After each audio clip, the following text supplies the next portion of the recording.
First off, I want to say that I'm honored to be speaking again about a year and a half after the first time. I'm especially honored to be invited back because I thought I may have accidentally scarred the Deitch children for life, but they seem to have turned out very well. For those of you that are Hershel speech versions, buckle up and keep your hands and feet in the ride at all times. For those of you that witnessed my chabad house debut, thanks for returning. I'll try to keep the ridiculous meter from moving all the way to the right this time. I am gathered here today to discuss with you all a very special parsha that has touched me in many nice and kosher ways. The parsha is Noah. As you can tell by the name, it's the one about the big ark, 2 of each animal, a huge flood, and Noah losing his mind on his homemade wine, and a few other plot points. Alas, the scene was 3rd grade. No hair lay on my legs, and my voice remained in the Justin Bieber pitch range. And as any other cute little 8-year-old with 7.5-inch diameter glass frames, thank you, Mom, can attest to, I was in my prime. So at Columbus Torah Academy, where I was in school, our homework assignment was to bring an animal to class that Noah brought on the biblical ark. You know, because I had more important things to do in 3rd grade, like trade Pokemon cards or converse with my pals if we like girls or not, I naturally forgot to bring an animal to school. When I realized this, I reacted like any normal 8-year-old. I cried and ran to hide in the kindergarten bathroom, the one with the urinals only leprechauns can use correctly.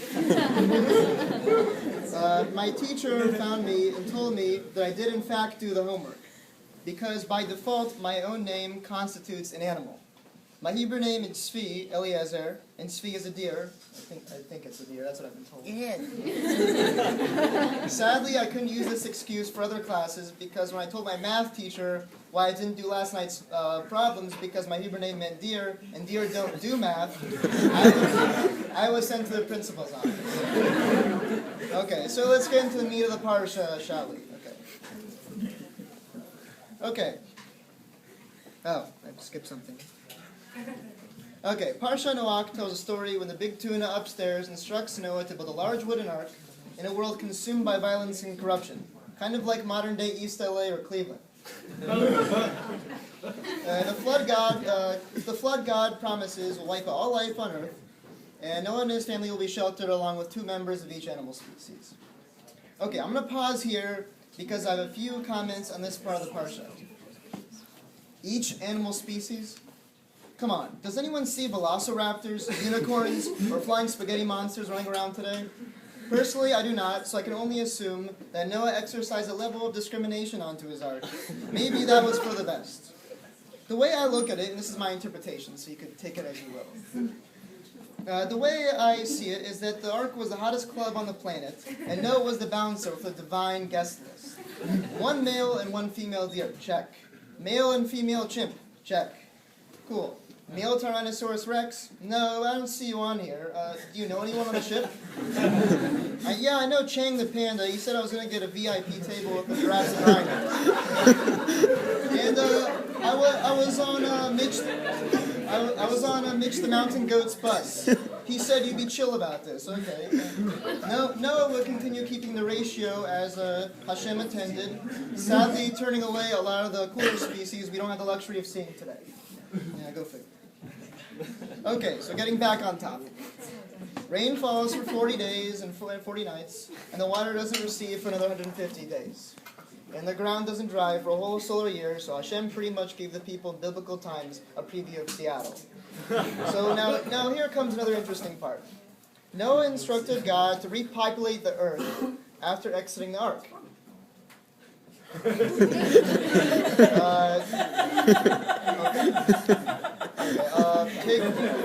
Take a moment to absorb that. Okay.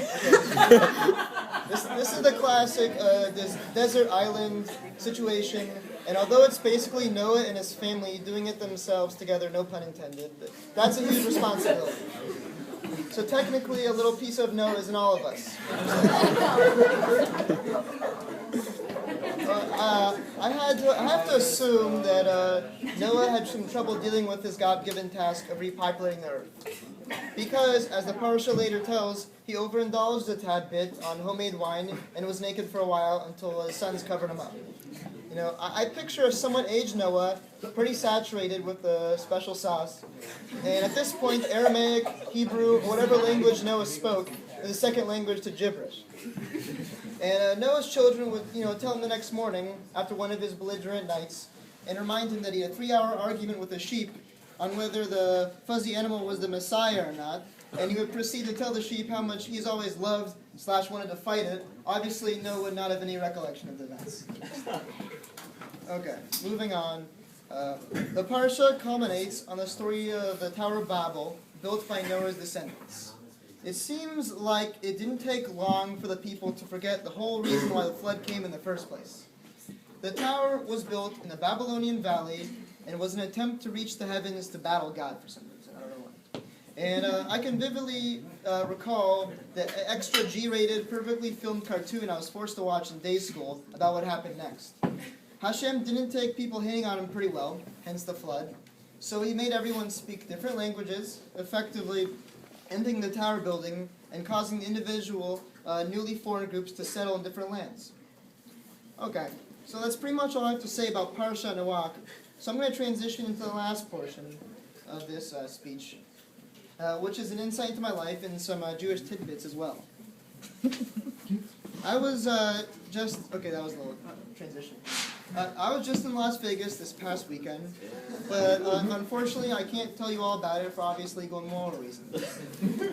However, I did see a hypnotist show. This is all related. I'm not just going on top.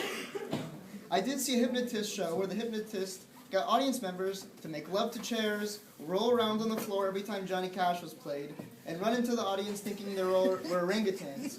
Trust me, this one I can't forget because one of the female participants thought I had delicious head lice, so you can do the math on how that went.